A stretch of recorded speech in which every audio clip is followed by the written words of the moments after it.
Você saberia me responder a diferença entre pedir o recebimento de um recurso e pedir o conhecimento do recurso? Quando você faz cada um deles? Porque se você optou por decorar, você nunca percebeu e nunca soube o porquê de você pedir o recebimento e quando você pede recebimento e quando você pede o conhecimento.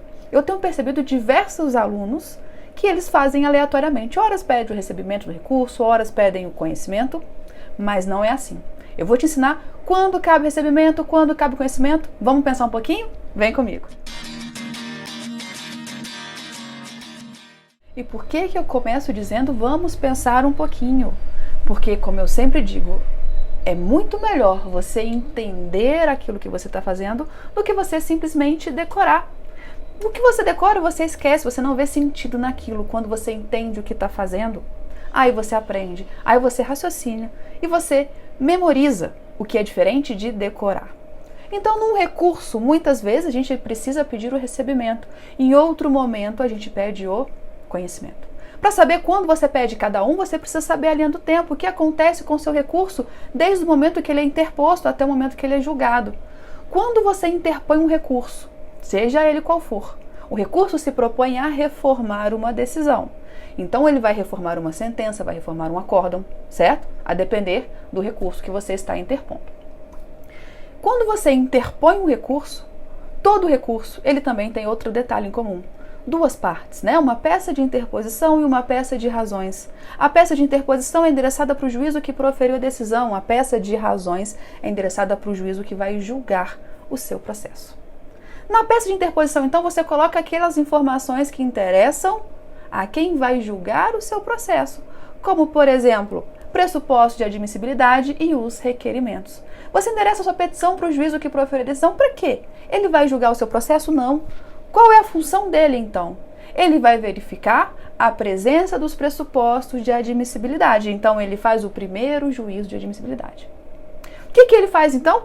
Ele verifica a presença dos pressupostos de admissibilidade. Se todos os pressupostos estiverem presentes, ele vai receber o seu recurso. Ele intima a parte contrária a apresentar as contrarrazões e depois remete o seu recurso lá para o tribunal, que vai julgar o seu recurso. Quando o seu recurso chega no tribunal de destino, o tribunal que vai julgar o seu recurso, se vai dar ou não provimento, vai reformar ou não a sentença ou acórdão, ele vai ser sorteado para uma das turmas do tribunal que é responsável por julgar um recurso. As turmas são responsáveis por julgar os recursos. E lá também vai ser sorteado um relator. O relator, ele vai ser, digamos assim, o responsável pelo seu processo. Ele vai fazer um segundo juízo de admissibilidade. Sim, de novo, vai verificar se estão presentes os pressupostos de admissibilidade. Mesmo que ele tenha passado num primeiro juízo, é feito o segundo juízo pelo relator. E aí, se todos os pressupostos de admissibilidade estiverem presentes, esse relator vai conhecer do recurso. E ele vai conhecer o recurso, ele vai analisar o seu recurso, vai apreciar e vai proferir o seu voto, que depois os outros desembargadores ou ministros irão votar, acompanhando ou divergindo do relator. Então, você percebeu que lá no primeiro juízo de admissibilidade, na peça de interposição, que você faz endereçada para o juízo que proferiu a decisão, você pede o recebimento. Porque o juiz vai receber o seu recurso, ele vai intimar a parte contrária e vai remeter. Ele não está nem aí para o que você está recorrendo, ele não quer saber do seu recurso, ele não vai conhecer o seu recurso, ele vai simplesmente receber. Você mandou para ele recebeu. Ele intimou a parte contrária e remeteu, recebe e remete, recebe e remete. Ele não toma conhecimento do seu recurso, ele não quer saber o que você está fazendo. Já no segundo juízo de admissibilidade, o relator, ao fazer o segundo juízo de admissibilidade, se ele verifica a presença dos pressupostos de admissibilidade, ele conhece do recurso, ele toma conhecimento daqueles pedidos, das suas teses, das preliminares, prejudiciais, suas teses de mérito que você está pedindo a reforma. Ele vai apreciar o seu recurso, ele vai proferir o voto dele. Então, ele vai conhecer do recurso. Conseguiu perceber a diferença? No primeiro juízo, então, você pediu o recebimento, porque o juiz só vai verificar a presença dos pressupostos de admissibilidade e depois remete, ele não vai analisar o seu recurso. Já no segundo juízo, feito pelo relator, ele sim vai analisar o seu recurso, vai tomar conhecimento, por isso você pede o conhecimento do seu recurso.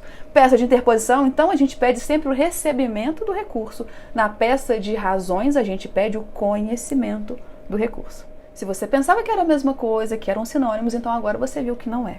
Por isso que eu sempre digo, é importante entender.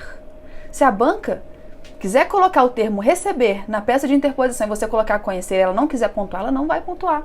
E ela está certa, não adianta recorrer. A mesma coisa lá na peça de razões. Se você pedir o recebimento do recurso e ela não pontuar, não vai chorar depois. Por isso que é importante você entender tudo o que você faz. Tente entender o porquê de cada coisa que você está fazendo na sua peça. Isso é fundamental. Recebimento na peça de interposição e conhecimento na peça de razões. Se você ficou com alguma dúvida, deixa aqui nos comentários que eu respondo para você. Se você tem curiosidade de conhecer um dos nossos cursos de oficina de peças, de treinamento de questões e aulas individuais, manda uma mensagem para o telefone que aparece aqui na descrição do vídeo. O que eu puder fazer para ajudar você nessa aprovação, conta comigo.